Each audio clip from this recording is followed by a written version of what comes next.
103.8. Number 1 for music and entertainment. Adam, congratulations on The Big Short.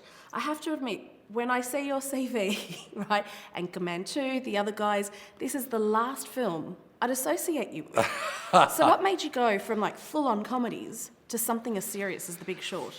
You know, it's funny. I never really thought of it that way. I just read this book, and I was like, this has to be a movie. I felt like it was one of the great books of our times. You know, obviously the whole world went through this crisis. Michael Lewis is such a great writer. I just felt like he did an amazing job of making it entertaining, amazing characters, informative. So it never really occurred to me until I was about halfway through the movie that I was even really doing something different. The story caught me.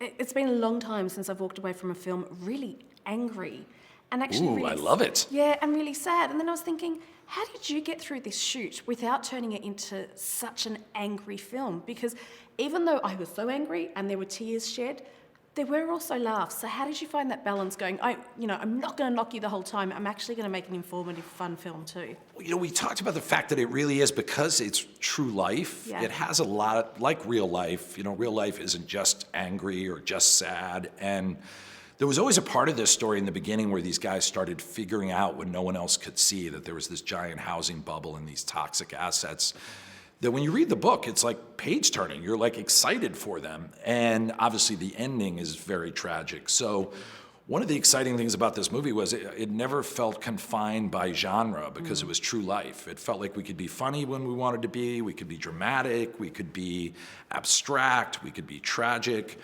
So I like hearing that you were angry, but I also like hearing that you were entertained, because I think it's exciting when you learn stuff that you didn't know. And, you know, we should be a little bit angry about what happened. I also love that you sort of took a bit of a dig at our celebrity culture.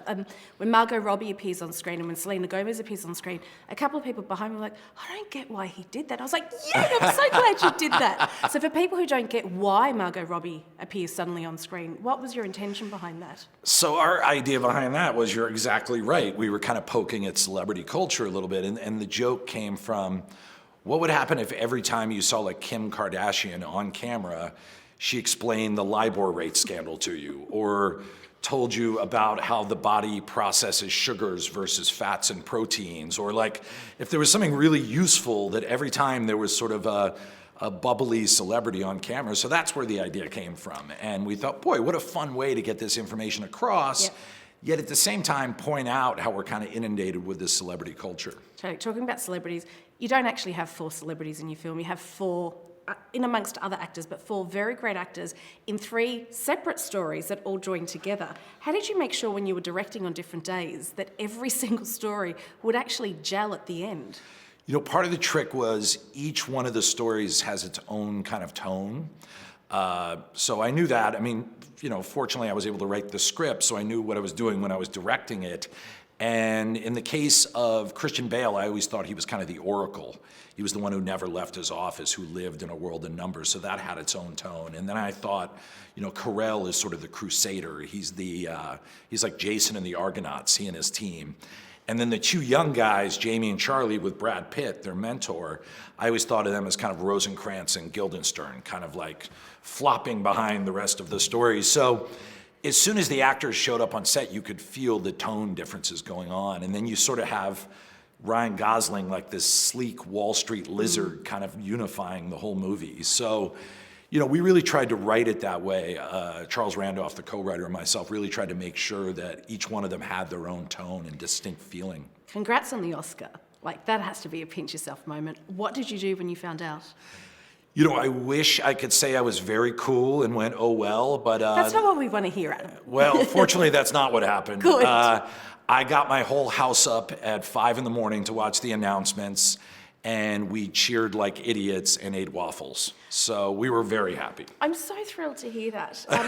There's been a lot of controversy surrounded this year's Oscars with the race diversity controversy. Sure. What do you make of all of that? I think it's a legitimate issue. I'm actually glad that people are raising it. I mean, there were a lot of amazing performances and a lot of amazing movies this year that were from people of color, different ethnicities. I would have liked to have seen them honored more. So, I think part of what Hollywood, filmmaking, the arts are about is hearing people's voices. So I think a protest like that is very healthy, and hopefully in the future we can bring more diversity into it. I know I'll now be an Academy member after this. I wasn't before, so cool. that is something I will be keeping an eye on for sure. Brilliant. And finally, it all looks so glamorous. Like I've seen you at all these award shows, kissing Christian Bale when he wins the awards and stuff. But does it ever get tiresome? Because it just seems like it's award after award after award ceremony. It does get tiring. I have a couple kids, and there's certainly days where you're like, I wouldn't mind staying home today. But it's one of those things where it never gets to the level of a complaint because we're so excited that people are excited by this movie, and it's why we made this movie, and we feel like it's a healthy, important film for people to see. Yeah. So even when we're tired, we're still pinching ourselves. Well, listen, enjoy the ride that's coming with this movie, and thank you so much for breaking this down for us and making it so entertaining while also informing us. My pleasure. Great talking with you. Spin 1038. #1 for music and entertainment.